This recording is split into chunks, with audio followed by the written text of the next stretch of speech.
नमस्कार शेतकरी बांधवांनो, ज्ञानगंगा चॅनलमध्ये आपले मनापासून स्वागत आहे.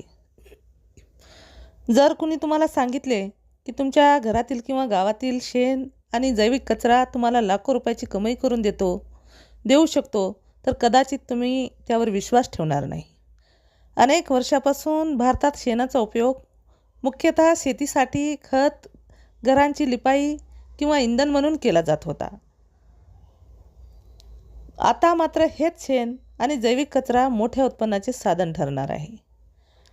पंतप्रधान नरेंद्र मोदी यांच्या अध्यक्षतेखाली झालेल्या केंद्रीय मंत्रिमंडळाच्या बैठकीत असा महत्त्वाचा निर्णय घेण्यात आला आहे, ज्यामुळे देशाच्या ऊर्जा क्षेत्राबरोबरच ग्रामीण अर्थव्यवस्थेलाही मोठी चालना मिळणार आहे.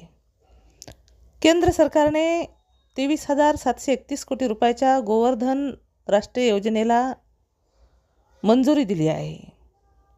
या योजनेचे सर्वात मोठे वैशिष्ट्य म्हणजे तुम्ही तयार केलेला बायोगॅस विकण्यासाठी बाजार शोधण्याची गरज भासणार नाही.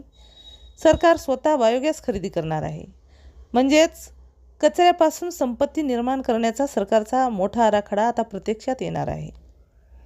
देशातील शेतीमधून निर्माण होणारा कचरा, गाई म्हशींचे शेण, तसेच शहरातील जैविक कचरा मोठ्या प्रमाणात वाया जातो किंवा जाळला जातो.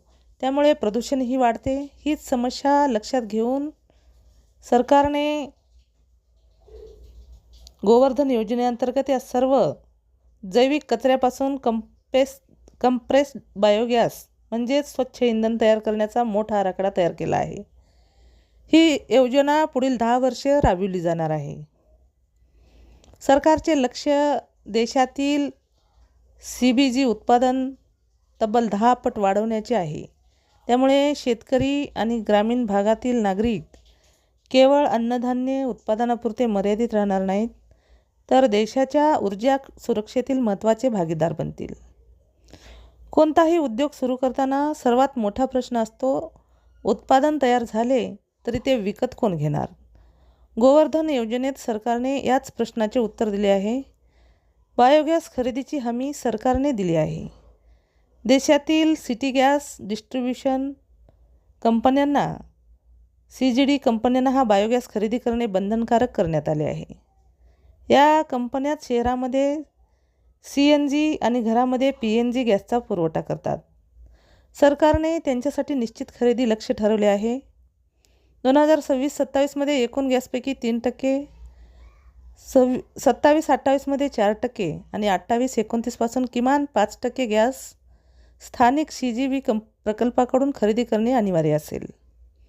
शेतकरी असो किंवा उद्योजक, बाजारभावातील चढउताराची चिंता कायम असते.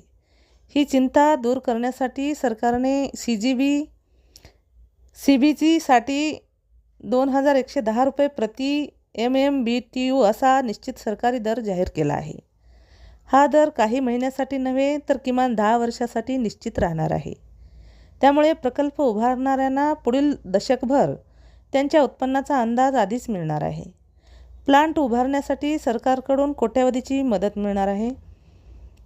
CBG प्लांट उभारण्यासाठी मोठ्या गुंतवणुकीची आवश्यकता असते. त्यामुळे सरकारने या क्षेत्रात आर्थिक सहाय्य देण्याचा निर्णय घेतला आहे.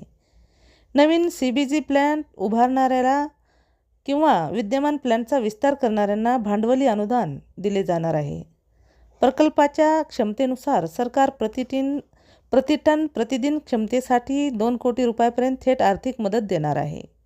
हे अनुदान केवळ यंत्रसामग्री खरेदीसाठीच नव्हे तर कचरा संकलन व्यवस्था उभारण्यासाठी आणि जैविक खत तयार करण्याच्या सुविधांसाठीही वापरता येणार आहे.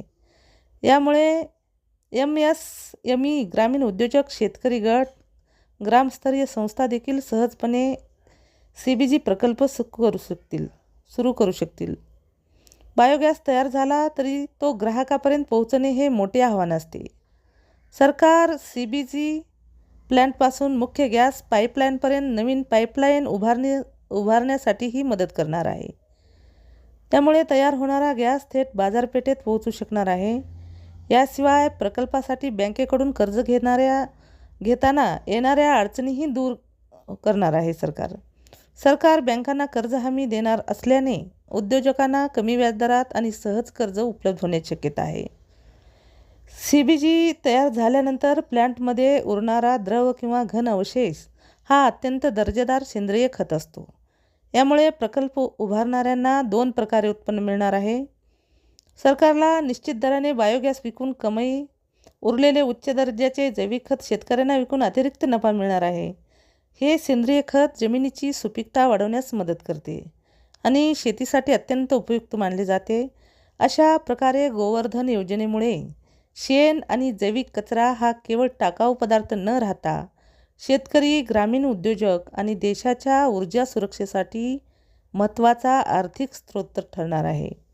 सरकारचा उद्देश कचऱ्याचे मूल्यवर्धन करून स्वच्छ ऊर्जा, अतिरिक्त रोजगार, शेतकऱ्यांचे उत्पन्न आणि पर्यावरण संरक्षण या सर्व क्षेत्रांना एकाच वेळी चालना देण्याचा आहे. जर तुम्हाला अशीच नवनवीन माहिती जाणून घ्यायची असेल तर आमच्या चॅनलला सबस्क्राईब करा.